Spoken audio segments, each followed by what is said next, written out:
Are you tired of making Sims and downloading them from the gallery? In today's video, I'm going to show you how to put pre-made Sims into your game.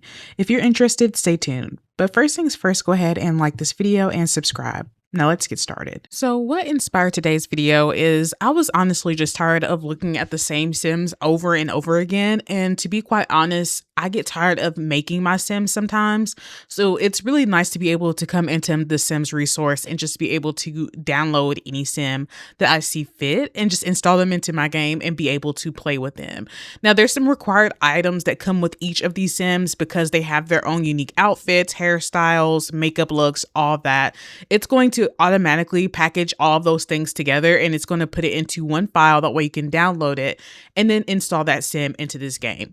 So I just wanted to show you all the different options that you have when it comes to installing Sims. So these are actually created by other people and they basically just make these Sims, take the tray and packages and then give them to us. That way we can use them in our game. So there's some super cute Sims out here that you can download. You can really pick whichever one. I honestly just go based off of the aesthetic that I'm looking for and whether they look like exactly what I want them to look like. So I mean, like right here, there's one that's inspired by Sandra Bullock. So if you want a Sim that looks like Sandra Bullock, you can definitely have her in your game. There's one inspired by Tyla. There's so many different Sims. So I'm just going to show you an example of how you can download and install a Sim into your game. That way you can play with them. All right, before we get into the download portion of it all, I just wanted to let you know that I am on the Sims resource and I'm actually logged in. Now for me, I do have VIP, so I don't have to wait the 15 seconds in order to download something. That will be the only difference between you and I when it comes to go to download. Now for this Sim, there are some required items. You can download them individually. I wouldn't recommend that. I mean, if there's certain things that you want from this particular Sim, you can click on it and they're linked so you can actually visit other people if they have CC that you want. But if you actually just click on download now, it's going to bring up an entire list of required items. So these are all of the things that are going to be installed into the game. That way your Sim will look exactly how it looks here. So these are things like eyeliner, skin overlays, all that kind of stuff. So what you're going to do is you're going to check all of these. And if you don't check them all, you won't be able to get the Sim that you want. And once you do check them, you're going to click on download and it's going to initialize that download down below. And as you can see, it's doing its thing here. It's just loading up all of the content. Now you're in my downloads folder. And as you can see, we have that file or that package that we need. So we can double click on that.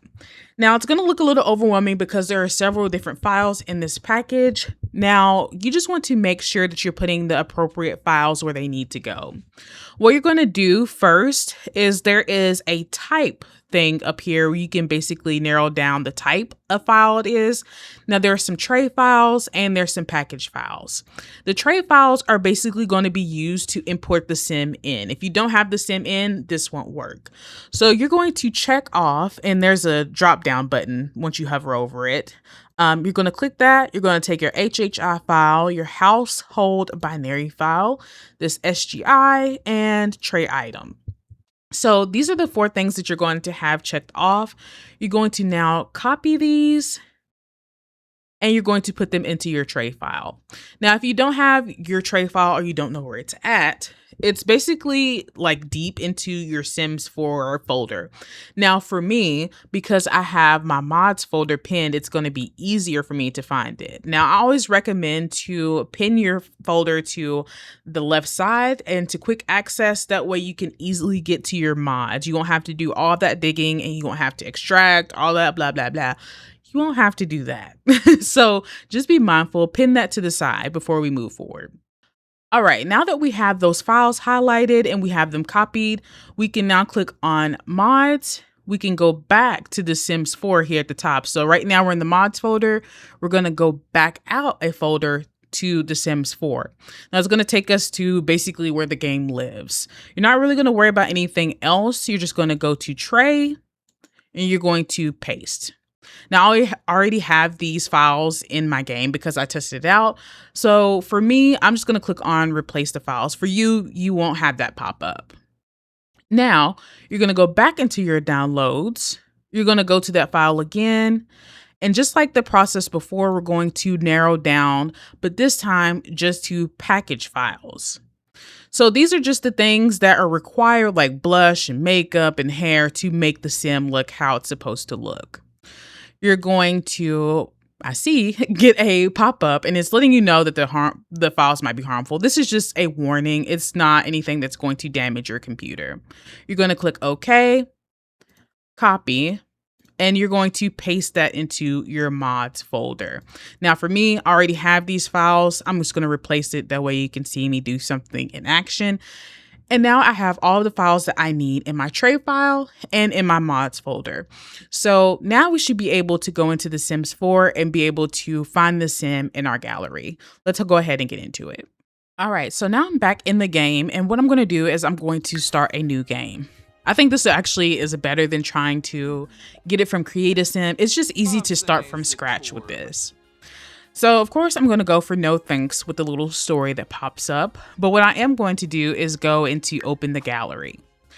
Now that you have your sim installed, you should be able to go under My Library and that sim should be there. Now, if you don't see it, this is a really key point to this. You have to go over to the left side under Advanced and click on Include Custom Content. So you have to remember that this is not from the Sims team. This is from an external source. So just be mindful that you are using custom content to put the sim in. Now, as you can see, here is that sim. It's popped up, which is amazing. That's exactly what we wanted. Now, I do want to let you know sometimes, because some of the CC goes out of, like, I guess it hasn't been updated or something, sometimes these files won't work. So you just have to kind of test it sim by sim, because I've definitely downloaded some that did not work. So you just have to be mindful and kind of try to play around with it. But that's just a kind of caveat, is that sometimes it might not work depending on the sim. So you may have to go back in and do the tray files and do the packages all over again with a different sim. So now we're going to place this household and we are going to replace. Now we have our custom sim. So now you've got a new hairstyle and all this kind of stuff. Even if you're not using this sim, you can use this content. So it is now installed in your game as well. So if you're looking for a little bit of custom content, this is how you can do it. You can play around with the colors, everything. And I think this one is probably a little bit more on what is it called? It's not Maxis Match. It's something else. Alpha CC. Oh my goodness, I almost forgot. But this kind of leans more towards that than anything. So just be mindful of that too when you're downloading items. But that's basically how you install a custom sim into your game. Let me know your thoughts down in the comment section. What do you think this is easy? Are you going to do it yourself? Let me know your thoughts down below, and I'll see you in my next video. Bye.